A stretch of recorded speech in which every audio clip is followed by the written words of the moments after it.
Now, back to the road trip. Unfortunately, all too often there's a serious crash and the emergency services are called out. The fire service has the job of working with paramedics to extricate safely and quickly any casualties who've been trapped inside crashed vehicles. Stuart went to a Lancashire fire station for a demonstration.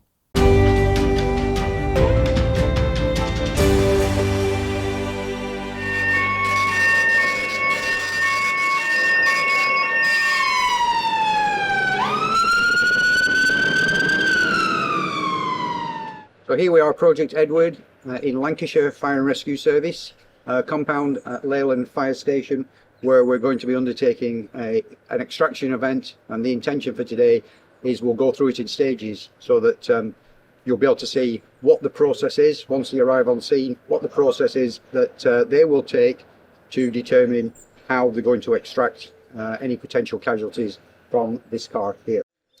Okay, so we're now discussing in conjunction with NWAS the best route to remove the casualty. So we have two plans, plan A and plan B. Plan B would be straightforward. We need to get them out time critical. Plan A will give us a little bit more of an option in terms of time to assess the casualties' injuries. Again, working together with NWAS to make sure that our actions don't impede on what we need to administer. So what you notice at this point now, we've got paramedics inside the vehicle as well. So they're doing an assessment of the patient, and also if they're conscious, to be reassuring them as to all the noise and sounds that are going to be going around them. They'll also be updating our controls to let us know what we've got, how many patients we've got, and whether we need any additional resources on scene. So they work really closely with the fire to put that plan together, and we quite often practice this, rehearse this with the fire service, so that the crews in the vehicle know exactly what to expect when it comes to cutting the glass and cutting the doors. Perfect world, we'll be looking at the patient get out. If they couldn't, they'll be putting a plan together now and explaining to that patient they're going to remove the door or they're going to remove the roof. Okay, so this is the road traffic collision equipment that we would use to cut various vehicles up and extricate casualties from those vehicles. So over here we've got stabilisation equipment which we'll use to make sure that the car is nice and sturdy, because we're thinking about casualty care as well. Basic toolkit, and we've got a glass management kit that we can manage glass with. We've got a hooligan tool here, so we can use this on windscreens to cut the laminated glass and that.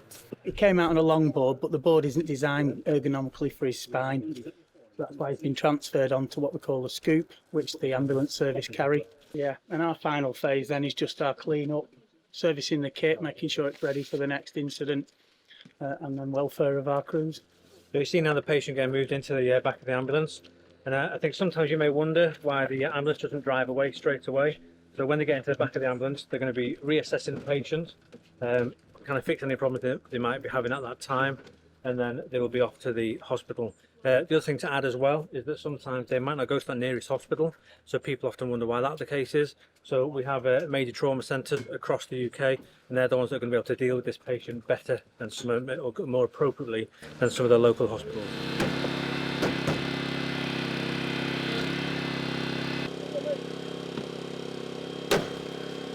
Okay, so as the crews are now have obviously handed the patient over to the ambulance service, who will now take care of the patient. The crews now look at the scene. They will have a look and make sure they get all their equipment away, look at the vehicle, look at the potential spillage of any fluids, any fuels or anything that might have damaged the road surface. They'll work in conjunction then with the police. They'll describe exactly what they did if the police wasn't on scene when they started cutting and removing items from the vehicle. And they'll also work with Highways Agency just to make sure that anything around the immediate area is remedied and made safe before that road can be reopened following the recovery of the vehicle.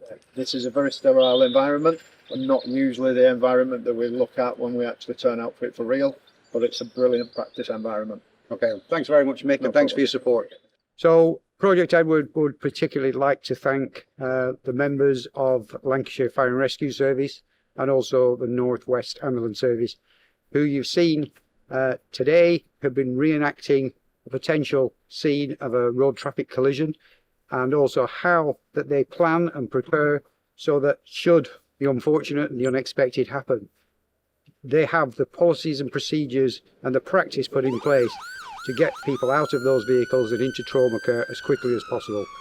We thank them for everything that they do for us, in keeping our roads safe and helping us to reduce the number of people who are killed or seriously injured as a result of road traffic collisions. And that's the end of the programme and our second day of the 2022 Week of Action.